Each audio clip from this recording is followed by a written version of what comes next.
I need you to lock in. This will probably be the shortest video on my channel, but this is so important for you to understand. In this season of your life right now, it's Q2 in 2026, which means half of the year in a couple of weeks to date of this video is going to be in effect, which means in the first 6 months of the year, what have you done? It's okay. This is not time to throw a pity party, have imposter syndrome. This is just to do an assessment, a life audit. From January to June, what did I do? You could be a student, you could be an employee, you could be someone who started a business, you could be unemployed currently, a stay-at-home mom, stay-at-home dad. You can be any part of your season right now, but what did you do? Write down 3 things for your relationships, whether that's you're married, in a relationship, what did you do that you loved the best, that you kept showing up consistently at? The second thing, what did you do for the 4 quadrants? The 4 quadrants to me is spiritually, financially, mentally, and physically. Spiritually, did you spend time with the Lord? I'm a woman of God. I've never been shy about that on this channel, but I start my day with prayer. I start my day with being in the Word. I start my day with worship, something that connects me to my foundation, or I'm going to be looking bat crazy out here, because without the Lord, yeah. Financially, have I looked at my finances? Have I started budgeting? Have I documented? And it's not really more so about getting a spreadsheet and budgeting. Do you know where your finances are right now? Do you know where your debt is? Do you know where your savings is? Have you contributed $50 to your savings account? Have you paid off $200 in a month or in 2 months with your student loan debt? Have you decided I'm going to stop eating out so much and start cooking more? That's making one of those decisions. Mentally, have you read a book? Have you read an article? Have you done a little bit of research and then maybe wrote a couple of paragraphs about it if someone decided to ask you about it? That's how you keep your brain sharp. Physically, have you been to the gym? Have you gone on a walk? You don't even need a membership. Have you just walked? Maybe after every meal, maybe after dinner. Something that keeps you physically moving so that you're not living a sedentary lifestyle. Next, have you checked on people you haven't talked to in 3 months?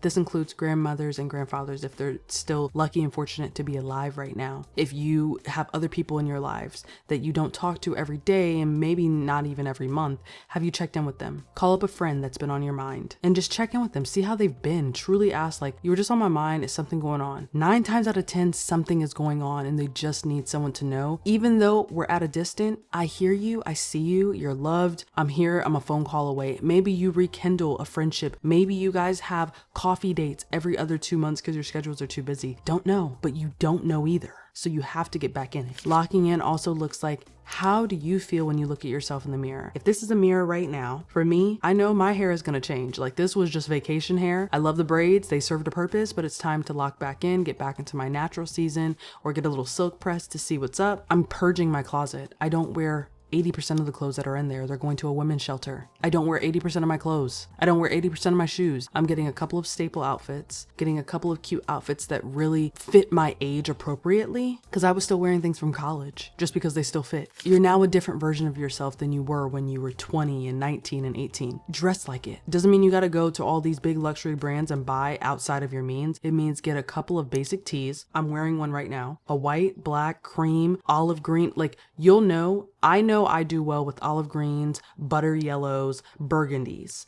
For you, you might be a teal girly, you might be a lavender girly. Find your staple colors that work well with your complexion and then use that to your advantage. Make sure they're age appropriate. Make sure they're good for work. Make sure they're good for church. Make sure they are versatile. I know I can wear this tucked in with some jeans. I know I can also wear this underneath a jean, like a denim dress, and wear that to church. I know that I can just wear this with some sweatpants at the airport. Versatile clothing is the move, not overconsumption anymore. Your food. What are you putting in your body? Because internally, what you put in yourself is going to show externally. If you have a lot of acne, if you have a lot of like dry skin, a lot of things that we put in our body we don't even know is affecting us to the point where it is hurting us. I tested this out 2 months ago and I juiced. I am a big advocate on juicing fruits and vegetables when it's not easy for me to just consume celery on the daily. I'll drink it with some ginger and some other things that are really, really good for you that promote iron or zinc or vitamin A or vitamin K or whatever I'm looking for at that moment. I've seen it in clearer skin, better hydration when I'm releasing, emptying the tank as they call it. I've seen it in hair growth. I've just seen it everywhere. And I think it's different for everyone. So I'm not a medical professional. Talk things through with doctors and people that you trust in your life that are medical professionals, but I'm telling you what worked for me. Right. Journal. I spend every morning in the Word of God as best as I can. If I don't, I'm worshiping, I'm praising, I'm listening to some kind of gospel music on my way to my destinations to stay rooted and connected. But journaling has completely changed my life, because even if I don't have anything going on, just releasing from pen to paper, from mind to arm to hand to paper, I can free my brain up to think about all these other things I want to do with my life instead of thinking about all the little minuscule things that are just crowding it. Setting aside one day a week to truly take care of yourself. Draw a bubble bath. It is that serious. Draw a bubble bath. And if you want to take it a step further, take what's called an oatmeal bath. Now, you're not going to go to the store and buy Quaker's oatmeal instant packs. It's literally called an oatmeal bath, and you'll see different products and brands. Now, check with your dermatologist if you have skin sensitivities. This is also something where you need to consult with a medical professional. But those kind of things can truly I don't know, revitalize you. I don't even know the better way to say it. If you don't want to do an oatmeal bath, and preferably maybe not in the bathtub, it could clog up drains. So maybe you can do like a foot detox. But if not, at the very least, get some eucalyptus, get some kind of lavender oils, get some essential oils that can truly just like calm you, and make that a part of your self-care day. Get a massage. Sit down and just listen to jazz music or classical music and just steady and slow your mind. And you'll see just how much differently you start to feel and become. And lastly, create. I don't know what kind of artistic ability you have. It could be drawing, it could be creating videos, taking photos, it could be writing songs, music, something creatively. Spend 30 minutes of your day doing that. No, not like non-negotiable. 30 minutes every single day of doing something creatively. This is my 30-minute lock-in. This is my clock in and my clock out. So when I press done on this video, I have locked in creatively for the day. They will be different times on different days. I might have more time early in the morning than I will late at night. Be okay with that. As long as it got done during the day, it's a win. This is the key to starting to see that routine, that reset, that system, whatever keyword you're looking for. This is where you start. So locking in looks very different in the second half of the year.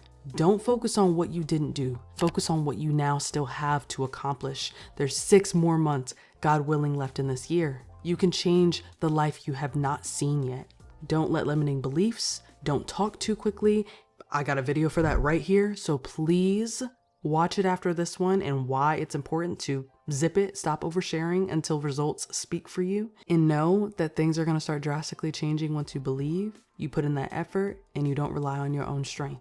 If you stayed until this long in the video, leave this emoji so I know that you're a real one. And if I haven't said it already, like and subscribe. It is the best way you can support this channel.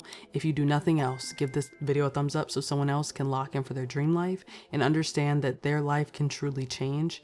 If they believe it, take some action steps and start believing that consistency will show the progress they're looking for. So I'll see y'all on the next episode of Party of One Podcast.